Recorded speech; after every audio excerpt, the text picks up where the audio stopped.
Hi, I'm Alex Howard, and welcome to the second Secrets to Recovery Live. And we're somewhat more hopeful tonight that we're going to stay broadcasting the whole way through our 45-minute show. So I've got three guests tonight. The first is David Butcher, who is chairman of the Optimum Health Clinic. And we're going to talk about the recent patient survey that we've done, some of the findings from that, and some of the things we're looking to take forwards. My second guest is James Sawyer, who has been a patient of the clinic and who's going to be sharing his recovery story, both the narrative of the story, but also some of the things that have helped him on his path to recovery. And some of you may have been aware that James ran the Paris Marathon it was, for the Optimum Health Clinic Foundation a few months ago in sub 3 hours, which is a remarkable achievement for anyone, but especially on the other side of recovering from ME/CFS.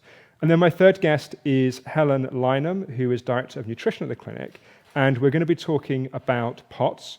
Some of you may have seen some of the recent newspaper articles talking about this in relation to ME/CFS. So we're going to explore what POTS is, why it's attracted some attention, and how we would look at it from the Optimum Health Clinic's perspective. So David, maybe to start with, we did this patient survey really just to give patients of the clinic a chance to share their experiences, either kind of anonymously if they want to or not. And we closed the survey last week. We had 188 people, I believe it was, that completed the survey, which was great. We are going to do a full report in terms of sharing the findings and some of what we're going to take forwards. But we thought it'd just be nice to have a little chat just about some of the key things that we found. So maybe we start off with just some of what we found in terms of the stats of it, and then we'll maybe talk about some of what we'll take forwards.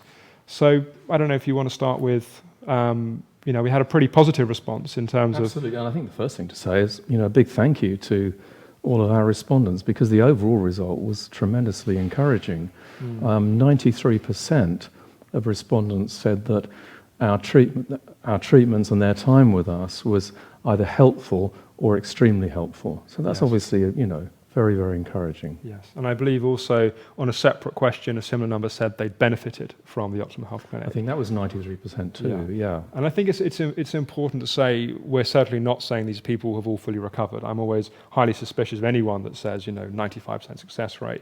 This is people that have found their work with the clinic has been of benefit to them. And that's probably an important thing to say. Absolutely. There was on also, the other hand, 30% said that they weren't aware that we were a charity. Yeah. So clearly we've got a big communications job to do there. Because after all, that's our raison d'etre now. Our mission is to sell ourselves to the NHS and to get the NHS to fund our treatment so that what we do can be available to everybody. Yeah, I think it's a really important point. It's one of the values of doing a survey like this, because of course all of us in the organisation are acutely aware that we're owned by the charity and all the profits go to the charity, because we're living with that every day in terms of the mission of what we're trying to do. But it feels to me we've obviously failed to communicate that effectively. So there's, I think, some work for us to do in terms of the website and in terms of communicating our strategy around that. I think there's a lot of simplification that we can do with the communication. Yeah. Not just with the websites, but also with the information pack. We've got to a stage after 10 years of growth where there's just been so much information that's accumulated, so much knowledge and experience.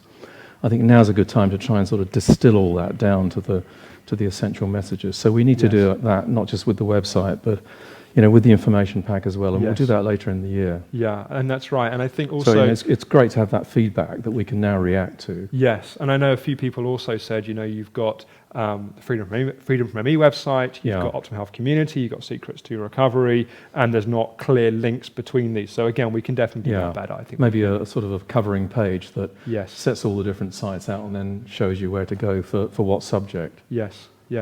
And also, I think there are a few people that definitely made us feel, just generally in terms of some of the mission of what we're looking to do now we're owned by a charity, of how we want to take that forwards. And I know that, you've done some great work on a strategic document around our fundraising. So there's obviously a plan to communicate that in the coming months. Yeah, I think probably in September, October we'll do that. And obviously that's terribly important because we've spent many months articulating that message. And we want to be a very transparent and fully accountable organisation. So that's very much a part of, sharing that with all of our patients is Yes. very much a part of our strategy. Yeah, and I think, one of the things that was, somewhat heartbreaking, but also wasn't a big surprise in terms of it, was over 90% of people that weren't patients of the clinic cited that financial reasons was the reason why they weren't. So it wasn't that they thought that what we were doing couldn't potentially help them in some way, but they simply couldn't afford to do it. I mean, that's, It's 92%, in fact. Yeah. Yeah. But that kind of underlines, the importance of what we're seeking to do, to secure funding from the NHS so that these treatments could be, available to everybody. Yes, and I know that that's a big part of...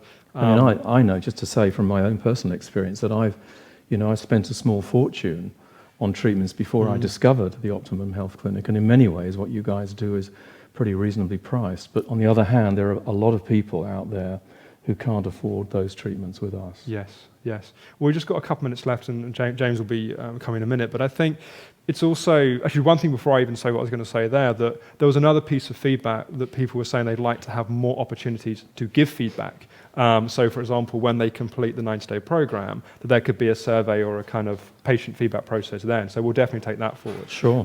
But maybe, just if you want to say something about, and we've kind of touched on it, but just something about the purpose of the trustees, because I should say that, you and the other two trustees, you give a huge amount of time, completely unpaid.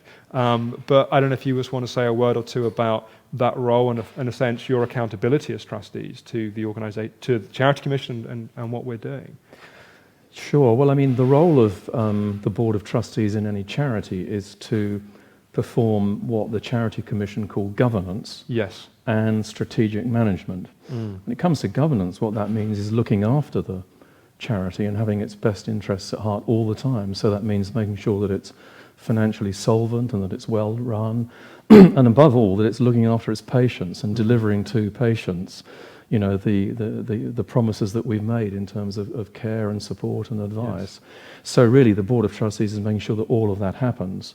At the same time, in our case, we're very ambitious and we have a mission to, as we've said, to make our treatments available to everybody. Yes. And so you need to manage the whole organisation strategically in order to achieve what is an incredibly ambitious objective like that. Yeah. So really the Board of Trustees is scrutinising every aspect of the organisation's activity. Including me. I mean, including you. And I personally scrutinise every single pound that is spent. Mm-hmm. And I think that's worth emphasising because I know people do ask questions about how well charities are spending their money and are they overpaying their senior people. It's a shame we don't. But well, indeed, but I mean, I think it's worth emphasising for our listeners and our community that we're a very, very lean organisation and people are paid fairly. Yes. But there aren't any fat cats around here, I can assure you. Yeah, and I think it's also an important point about it is we do pay people fairly because we need to make sure that our own staff don't burn out. Well, we don't end up in a situation, and we need to be able to attract the best people. So, and I should say we will, because obviously you've been a patient of the clinic and you've had still out, yeah, exactly. And we've got a plan to do your story a little bit later in the year. And so I think it's really nice for, those which are patients of the organisation, supporters of the organisation, can get to know more of the people behind it, because often I'm the public face, but there's many other people that work very, very hard to make what we do possible. And so it's great for you guys to come forwards and share your stories. So I wouldn't be here were it not for the Optimum Health Clinic. Well, I appreciate you saying that. End of story. Yeah, no, thank you. Well, thank you, David. And so we will put together a full kind of detailed response of all the answers, what the results were, and a bit more about what we're going to do to take forwards that. But for now, thank you. Great, thank you. And to welcome in James, who... many of you will have seen James's fundraising activities that he's done over the last few years. Hi, James. Feels a little bit like being on Parkinson or something. It does a bit. Although I was looking at the set back there, it looks a lot more glamorous than it actually is. So any fundraisers out there might want to give a bit more money when you see the dungeon we're really in here. That's it, yeah. So, James, maybe a good starting point would be... going back to when you first started experiencing symptoms, and maybe just paint a little bit of a picture of your life kind of pre-ME/CFS. And I think I said in the little spiel that came out, you were working as a trader, which I think is, as far as stressful jobs go, it's about as stressful as it gets. Exercising 6 times a week. Yeah. And then one day... Yeah, it was really weird. I mean, I was discussing with the guys here beforehand how I am now and how I was then. I just had no real awareness of my body. Sure. Like even to this day, I still push myself pretty hard, but Yeah. I must have just been on the edge and just had no real idea of what was going on. So I was working 60-hour plus weeks, out client entertaining like twice a week, running like 30 miles plus, playing 2 games of football. Whilst I feel exhausted hearing about it. Yeah. So and then, I mean, it sounds silly now, but I felt like a pain in the right side of my temple at work, and I said to the guy next to me jokingly, if I'm not in tomorrow, it's because I've got a brain tumour. And then I'd say within 30 seconds, I was face first into my keyboard and completely, KO'd. And I'm a little bit of a clown at times, and I think people kind of thought, he's mucking around. Laugh, but and then when they realised it was obviously rather serious, I was rushed into a hospital.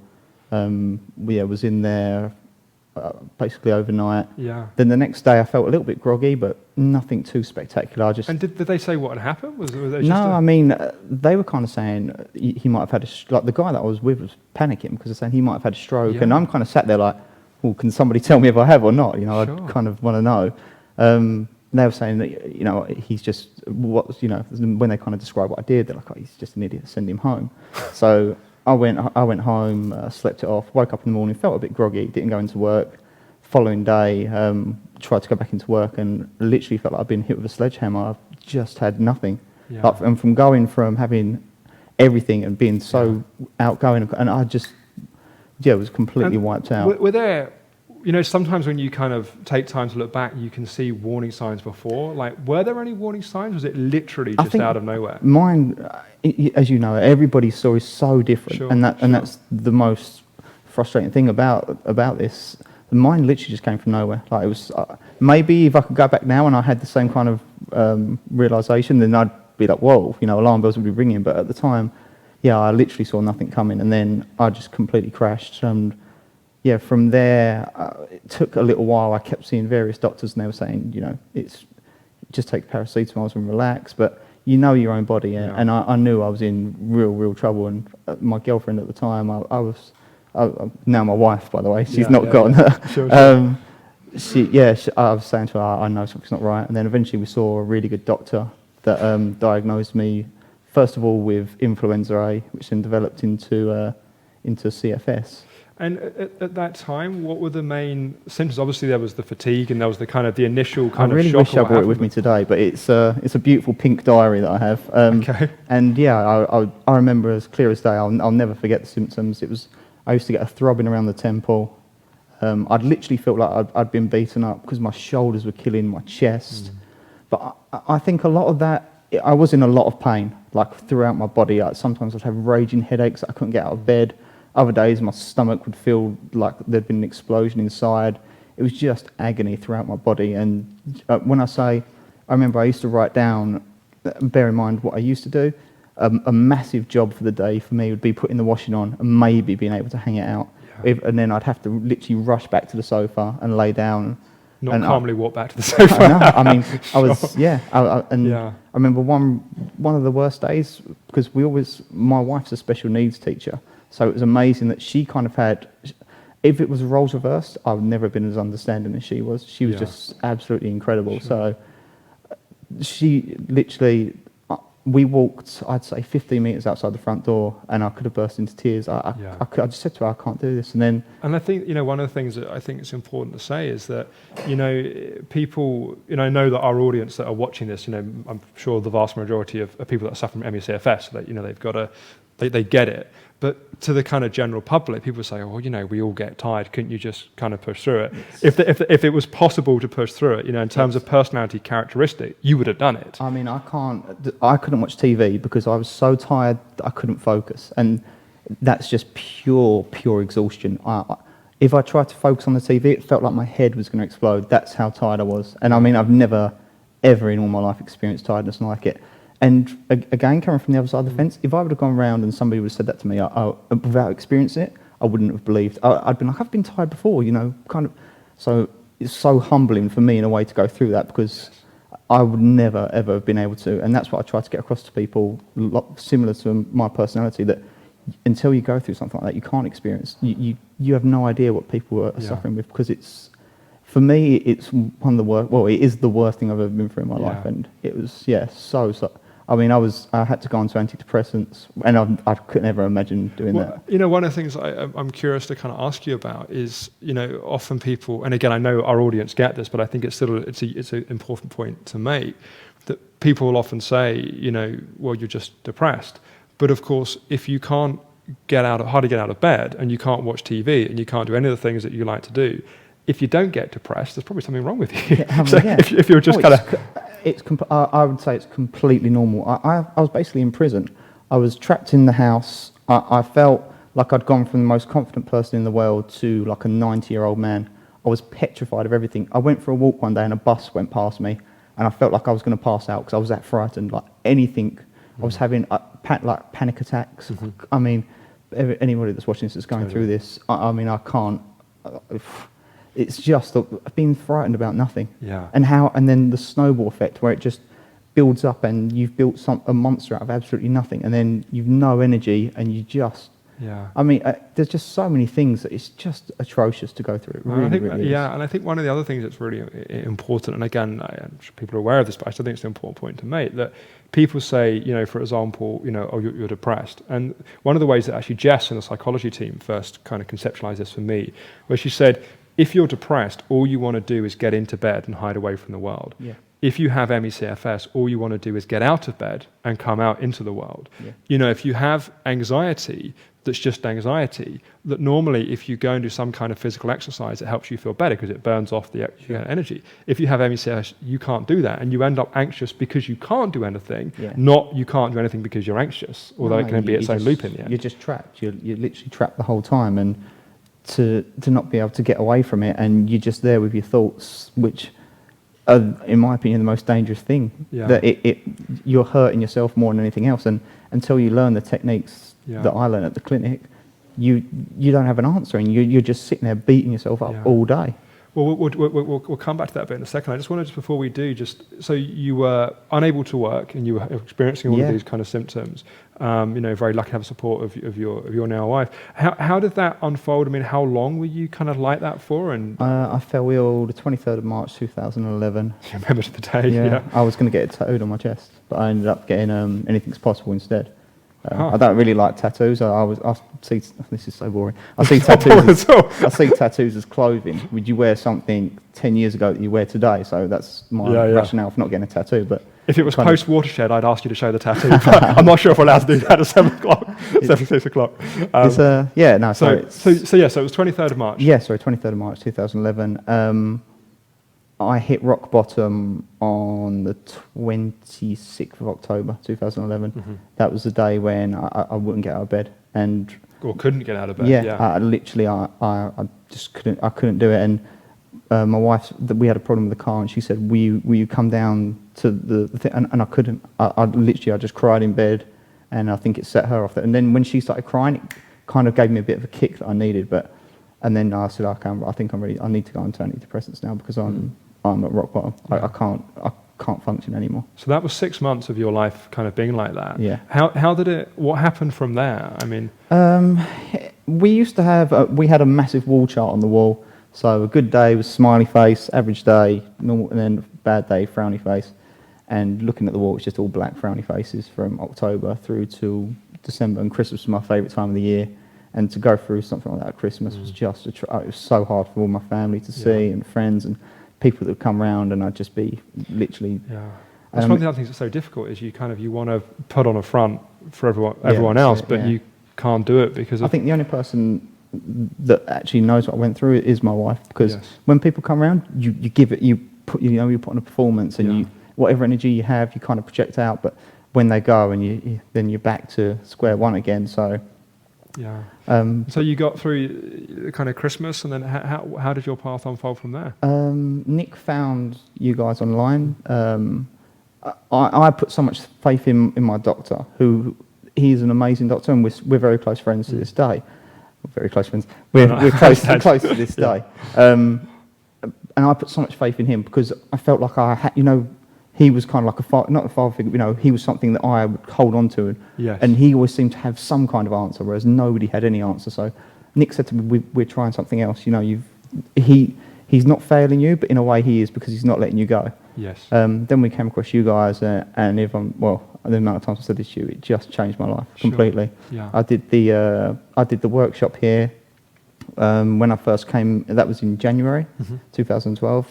I came in here, and just being here around other people, talking to other people, having people like the first time I got the phone call from you guys, and having people understand what I was going through, and I could have cried, and I was so emotional, so over the moon. I was so excited to come here, and it was everything I hoped for and more. And the techniques and going through everything, it was just so simplistic, but it was just just actually realizing what my body needed, helping it with the meditating, helping me to calm down. And like when you the first thing you say is you're going 1,000,000 miles an hour.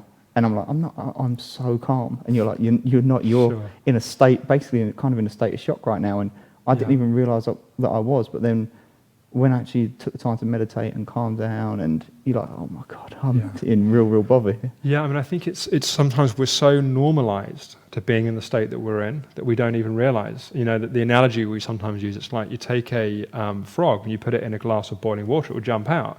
You put it in a glass of cold water and you gradually heat it, and it will stay in there and it will get cooked because it doesn't notice the subtle increase in the temperature.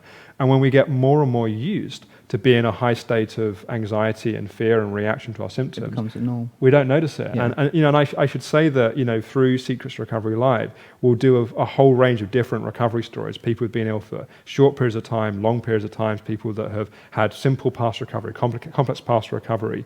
But I think I wanted to start kind of early on with kind of your story, partly because I think what it demonstrates is firstly the kind of intensity of the crash, how it can come out of nowhere, but also when you have the right tool for the job, which we don't always have the first time. It can be people can have a much more kind of windy kind of path to kind of find the right way.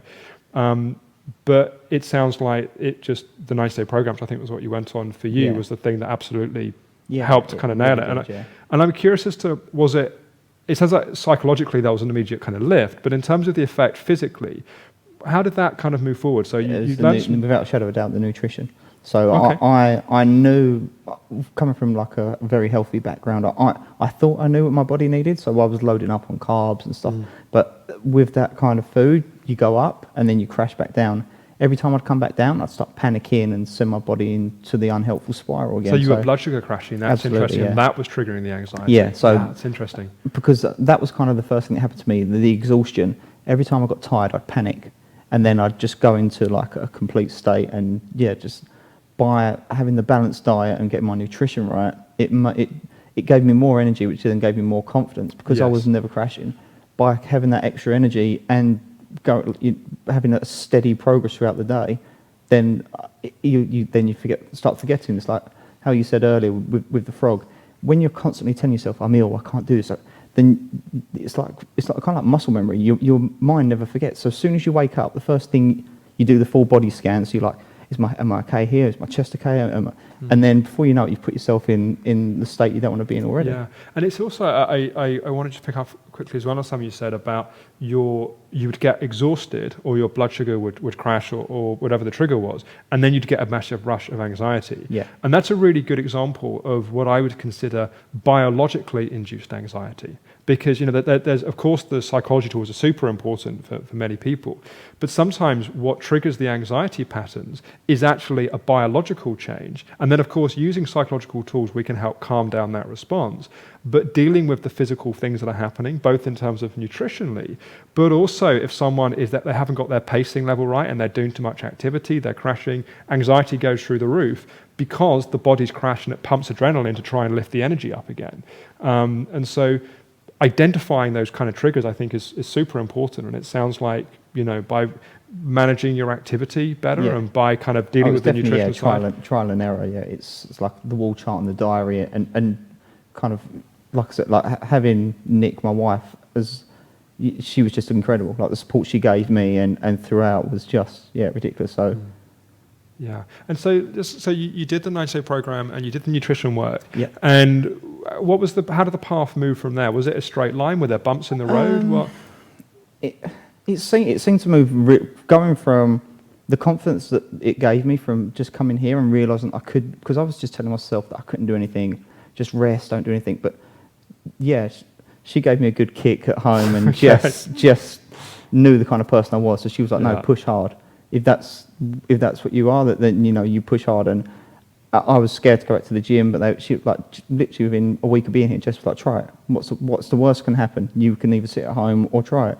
So yeah, so I was back to the gym, and the more my confidence seemed to come back so fast. And with the nutrition alongside it, I was very, very lucky as well. I know a lot of people, they have to work. I was completely signed off of work, so I had that time to recover. We didn't have the little terror that we have now running around. Otherwise known as your son. Yeah. So it was just everything was kind of in my favour to recover.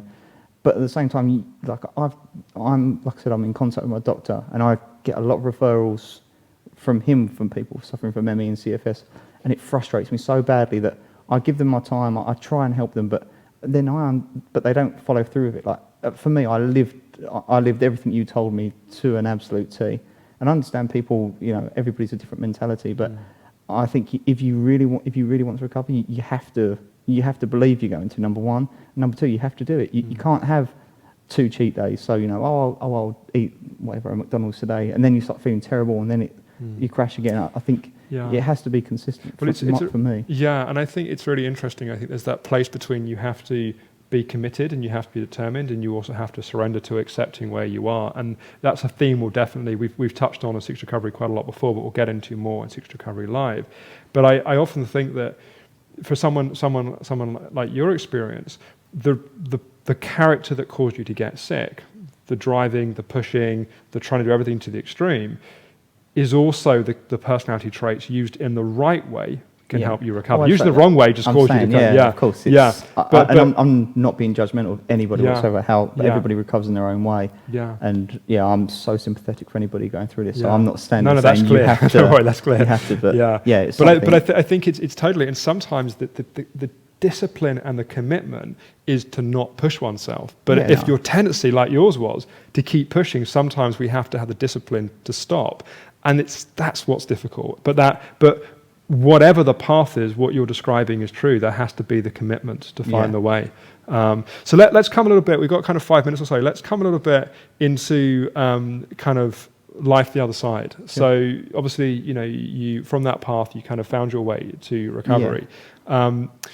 I know you've gone on to mention the little terror, so we can talk about that. But also, in terms of your fitness, and so just talk us through about what your life is like at this point. Yeah. So once I stuck to I'm a little bit naughty on the diet now, but at the time I was so. That's allowed.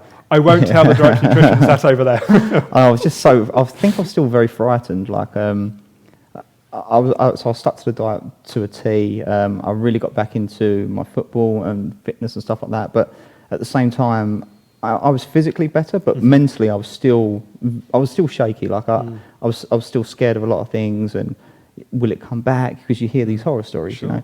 Is it going to come back? And it can happen sometimes if someone recreates the same circumstances without bringing forward what they've learned. You can recreate the same situation, but the thing is, you take forward the learning. That's it. And now I feel like I have like a kind of like big brother voice kind of behind me. So whenever I do push too hard, it's not nice at times because you get a little bit panicky and fearful. Like if I'm quite tired because I've done something stupid, like ran 10 miles and done something else and not eaten, you're going to be tired, and I'll start getting a little bit. But the difference is now you see that as a useful message rather than something to ignore. Because the reason why you burnt out is you would have got that message and shut it down. Yeah. Whereas now there's a voice that says, hang on a second, your body is tired, it's hungry, you need to take care of it. Of course. Yeah. But so then I in my diary, I always had a list of things I wanted to do when I recovered, and running the marathon was one. Obviously, I wanted to do as much for you guys as I could, so hosting the charity night, which was a massive success. Yeah, you raised 4,000 or 5,000 for the charity, which was really great. Then obviously ran the Paris Marathon, which was incredible. But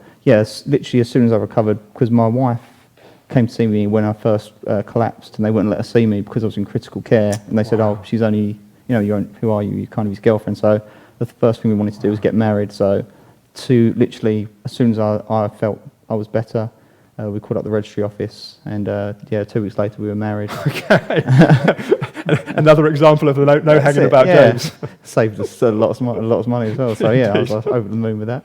And then we had our first, our little boy in April 2013. And that's probably been a bit of a challenge. Yeah, he's just he tires me out just as much some days. I speak from knowledge here. And but I mean, very, very happy, incredibly healthy now, and live a much better lifestyle than what I did before. Yeah, and if the you that was in, that kind of October time where you kind of reached your kind of bottom point, kind of through that Christmas, was watching this now, what advice would you give? What would you say to someone in that position? You have to believe. You've got to keep believing that you'll get better. I remember I took a picture of myself that all the boys put on a T-shirt, which was lovely of them for the cup when they won their cup final, and it was a picture of me crying in bed. It's an awful picture, but I took it and I remember taking it saying, once you get better, never let yourself get in this situation again. Yeah. And I took the picture, and looking back then, you've got to believe you're going to get better, and because otherwise you stay in that unhelpful pattern all the time. But I'm completely kind of changed my life since recovering. So I don't ever want to fall back into the kind of life that I was living before. Yeah, and I think believing is a really interesting thing, because I think it's not that you have to believe. It's not that if you believe you're going to get better, you wake up the next morning you're better. It's like you stand on top of the building and believe you can fly and flap your arms, you don't fly. But it's like the belief is what gets you to do the positive actions that then help things change. It's a long road. And I mean, don't get me wrong, I didn't wake up beaming every day thinking, I had some terrible, real down days. And even though... Even once you were doing better, right? Yeah, absolutely. Yeah. And even though I kept saying, no, you're going to get better, there were times where I was just at rock bottom, and literally I needed... Nick was just picking me up all the time, saying, no, come on. Some days you need love and and attention, just be left alone. Other days you do need that kick to push you on. Yeah. And I think it's also it's very inspiring in a sense that also it's not just that you have recovered and kind of living a kind of simple life. I think sometimes one of the fears people have is that, okay, they might be able to recover some functioning, but they won't be able to fully recover. And I think it's important that everyone is different. And, there are as many kind of versions of ME/CFS as there are people affected by it. So I'm certainly not going to sit here and say everyone can make a full recovery and run a marathon. But I think it's always really important for people to see stories where, even if compared to some people being ill for 20, 30, 40 years, whatever, everyone's different. But to see stories where you can not just recover and kind of survive a normal life, but you can also go on and thrive. Yeah, no, and when I was running the marathon, and there were points where it was tough. Really? Really? Yeah, a few points. That's what I thought of. And the rest of us here just do them every day. Just for a laugh, brush them off. Exactly. But there were times when I was thinking, there's someone in bed. When you say, what would you say to the guy back in October? I was thinking, there's someone in bed right now that you're running this for. So keep, you're blessed that you can run this right now, because look at yourself a year ago and you couldn't move. So this is easy compared to people suffering. Yeah, it really is. Yeah, well, I think it's very inspiring, and I really appreciate you also kind of coming on camera and kind of talking to people. I know it's a kind of, it's often a big thing, and I think it's it's also a real testament to your wonderful wife and the support you've had. I know how much you've clearly made it clear how much you've appreciated that. And I say that people going through this, if they have someone that will support them and understand what they're going through, it makes everything so much easier, because the people that, when I came on the course, the people that had been broken up and marriages broken up on the back of, it's because people just can't understand, and to have that kind of support is priceless. It is absolutely priceless. It is. And it's something I should say, something on Secrets to Recovery Live we will get into more, especially those that haven't got that support, and how to learn support yourself and give yourself kind of the care that you need. But James, thank you for now. I really appreciate you taking the time, and also for the fundraising you've done for us. It's hugely appreciated. You know that. Yeah, great. Cool. Thank you, man. Cheers. Thank you. Thank you. So my next guest is Helen. So we're going to be talking about postular orthostatic tachycardia syndrome. I think I said that right. Otherwise known as POTS, which is the kind of common label for it. And the reason why we're going to be talking about it is partly because it's an area that's interesting within ME/CFS. Hi, Helen. But also, there was an article in the Daily Mail, must have been about 6 weeks ago. And I know because I was on holiday in Sardinia and got an email from my mother-in-law saying, "Have you seen this?" Apparently, one in three cases of ME/CFS are POTS. So maybe we should just start off by just what POTS is, just so because not everyone will have seen that or kind of read about that. So I don't know if you just want to give a brief definition of. Definitely. So postural. I'm going to. Orthostatic. I've been practicing this all day long. Yeah. We're going to say it that once and that's it. Yeah. It's a bit of a mouthful. So POTS for short. It's a condition that actually a lot of people can recognise. Mm-hmm. It's when you go from lying. Oh, I think we've got a mic issue over here. Oh, what's that? Yeah. Oh, okay. I am switched on, sorry. So it's a condition that when you go from lying down or sitting to standing up, you get dizzy and lightheaded, you feel faint, and might even black out. Yes. We've all felt it when we've been a bit tired, if we're perhaps a bit dehydrated. Someone's felt it at some point in their life, even if they've never had ME/CFS. Yeah, absolutely. But for people with POTS, they have it all of the time. Every time they stand up, they get that sensation. Yes. And with it comes other symptoms as well. Yes. So there can be a level, because of the tachycardia, which is about the heart and the beating, you get an increase in heart rate. You get that lightheadedness. You get anxiety. It triggers the adrenals, effectively. Absolutely. Yeah. You've got poor circulation to the extreme, so to your hands, so you might get some pins and needles in your hands. There's a whole load of symptoms which sound quite familiar, actually. Totally. Don't they? Totally, and I think it's important to say at this point, because probably like some people that read the article and some people that are kind of listening to us describe it, go, "Oh my God, that's me. This must be kind of what I've got." And the thing I like to say is that, you know, with ME/CFS, you've got the symptoms of many different conditions, but it doesn't mean you've got them. Absolutely, and the research itself was quite interesting because, although it was only very recently in the Daily Mail, the research itself was from 2008. Whenever something like this hits the press, we always, as a team, as a nutrition team, we like to discuss it. We get together every couple of weeks, and if there's something that's, you know, out there in the domain, we'll read. And we're always reading the Daily Mail because, of course, it's so widely available. It's free online. And it has its health section, which is actually a very good health section. And so if our patients, our viewers aren't reading it, then their friends or their family are going to be. So just like with you, you got the phone call. Yeah. I know, you know, patients of ours and family members of those people actually did sort of say, "Oh, have I got POTS?" Yeah. So the research was in 2008. But it was only on 59 people with CFS-NE. Which is why it feels like a very big leap to say 1 in 3 people with ME/CFS when it's only a very small sample group. Yeah. And also, do you want to say about the control group as well? Definitely, because it was a very good study insofar as there was the people who had been diagnosed with chronic fatigue, and they did a comparison to 50 people, so 59 people with chronic fatigue, 52 people who didn't have chronic fatigue. 27% of the people with chronic fatigue had POTS, 10% of the people who didn't have chronic fatigue also were diagnosed as having POTS. Yeah. But yeah, you're absolutely right. It was a very small study, and of course they sort of leaped then to the headlines that you see. Which of course wouldn't have been due to the researchers, that would have been due probably to the journalists, I would assume. Yeah.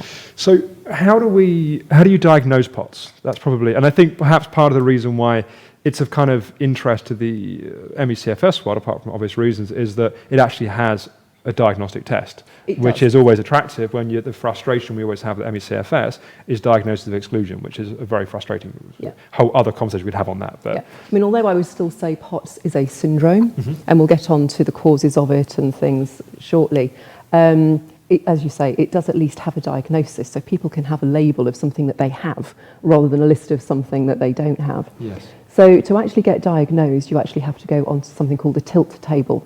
So you start off in a lying position, and then you're wired up and your blood pressure is taken, and then you're moved into the vertical position, and they're taking your heart rate all of the time.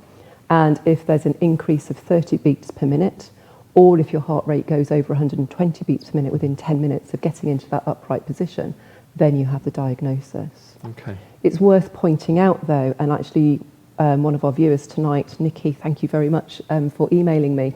She pointed out that when she did the test, she was actually put at 60 degrees. Now, I think this might be because of something else called postural hypotension, which is measured slightly differently. They're looking at blood pressure rather than heart rate. And for some reason, sometimes they do it at 60 degrees, but actually the diagnostic itself is based on going from lying to vertical. Yes. So why they did that, I don't know. It was very, very unpleasant for her. Okay. She didn't trigger the diagnosis until she insisted they put her vertical, and Yes. hey presto. Okay, very interesting. Also, can I just say, for Yeah. some people, the diagnosis, like I say, it has to be within 10 minutes of going vertical that they get this change in heart rate. The researchers in that Newcastle University paper and other research papers as well have said, actually, if they left people for longer than 10 minutes, some people would get the diagnosis because actually they're very slow to respond. So that's interesting. And I guess it's like any relatively new areas. There's a kind of, even the diagnostic criteria for ME/CFS are an evolving thing, and there's still ongoing debate about whether you should have symptoms for 6 months or 3 months, and so I'm sure it'll evolve in time. What's actually going on in POTS? Like, do we have a sense of what the mechanisms are, why people are having the symptoms they're having? Yeah, we certainly know what's going on. What people don't understand is why it's happening, but because we work functionally, we can address that in a very different way, perhaps to conventional medicine anyway. But what is actually happening is obviously when you go from being vertical, your blood is evenly distributed throughout your whole body. When you stand up, all your blood naturally pools to your feet. Yes. And actually, very quickly, about between half and a litre of blood will actually pool towards your legs. Wow. It's a massive shift very, Wow. very quickly. And what should happen is your blood vessels should dilate and the blood pressure should change so that you're pushing blood in an upward direction and not releasing it in a downward direction. And your Okay. heart rate should increase just a little bit. Okay. So there should be a change in blood pressure and there should be a change in heart rate, but it should be fairly marginal. And you use a sympathetic nervous system. We'll talk about that again in a minute. But Yes. the sympathetic nervous system is what you use to dilate those blood vessels. It's pure volume and pressure. If people remember their school day physics, there's a direct relationship between volume and pressure. So if the volume of the blood vessels is narrower, you get an increase in blood pressure, try and get it moving, which gets the blood pressure up. Because of course you want the blood pressure to go to the head. Right. And that's why, people, if they don't get that working in a quick enough response, normally it's pretty instant. Yes. If they don't get that, then they're getting the dizziness, the lightheadedness, the brain fog, and that sort of thing. Okay. So kind of question really is what we do about it. So maybe let's start off with what the traditional approaches would do and how we would come at it from an OHC perspective. Yeah, so there's a few theories as to what's going on. There's a view that perhaps it's an autoimmune condition. It might be, but we do work with a lot of autoimmune conditions anyway. So and that's a subject for another day probably. Yeah, so we're sure. happy we've sort of got that covered in some ways. There's a view that it might be genetic, and there's certainly some conditions where POTS sits alongside them. So I think there's evidence that might be the case for some people, but by no means very many. I think it's a small subset where that would be the case. Okay. The other things that they look at, one of the main things that we really overlap with is about blood volume. Yes. Because yes, if you've not got the volume in the first place, then it's very hard to get that blood pressure up. No matter how much you dilate your blood vessels, getting the pressure to increase is actually really difficult. Yes. Blood volume is completely based on your actual hydration levels. Okay. And we're very interested in hydration. We're always looking at that. So that's why I get dizzy coming out of the sauna. I'm dehydrated. Yeah. Absolutely. That's really interesting. Yes, definitely. Yeah. So hydration is something that we look at. Quite often people will say to us that they're very thirsty, Yes. they urinate frequently, or even, particularly in this hot weather, people who say they can't sweat. And of course, if you're dehydrated, it's very difficult to actually sweat. Sure. No matter how the body's hot it is. conserving what it's got. Yeah. Definitely. So we often pick up on clues, and actually fairly early on we'll look at hydration, primarily because the controlling factor for hydration is something called electrolytes. And electrolytes are sodium, potassium, calcium, magnesium. They're very key in the body. Now, we're interested in them because they control hydration, they control acid-alkaline balance, but primarily why we're interested in them is because every single cell in your body has got pumps on the outside. They're driven by sodium and potassium, calcium and magnesium, and they drive the nutrients into the cell and the toxins out. Yes. So when we're looking at getting people on a great diet, looking at their digestion, looking at their absorption of the nutrients, we also want to make sure we transport them from the blood, which is great, but into the cells. That's really key. Otherwise, the best diet, the most expensive supplements in the world aren't necessarily going to make the maximum difference they can. And that's where the electrolytes come in. Exactly. So that's why we've always been looking at electrolytes. But we often find that once people, I mean, even just this week, I had someone who said, since I've started taking the electrolytes, within a week, my headaches have gone from pretty constant to 1 every 10 days, the severity is much less, and that was within a week of the electrolytes. So they can make that sort of difference. Can I just say, though, so I probably should do, we don't want anyone going out there self-supplementing and going to a sports shop or a health shop and getting electrolytes, because there are certain conditions where you shouldn't use them. There are medications where they are contraindicated. So you have to be very careful how you use them. You do need advice to use them carefully. Yes, and it's worth saying that the traditional treatment for POTS is primarily using beta blockers, as I understand it. It is. There are lifestyle things that they look at first. And one would be to either increase salt in your food. Well, that's sodium, which is one electrolyte, but it's not all of them. And we always like to try and keep them in balance. We will do blood tests via the GP. And if there are imbalances, then that would be addressed probably by the GP. But the most important thing is actually keeping the balance. And so salt alone is not always the best idea. The other thing they often recommend is to drink more because of the volume. But of course, the other thing why the electrolytes work so well is they act like a sponge in the body. Because you can drink it all and effectively not get out. If you're low in electrolytes, you can drink a huge amount and it will just go straight through. Or in certain circumstances, if you drink too much, it can actually be really very bad for you if you haven't got the electrolyte levels.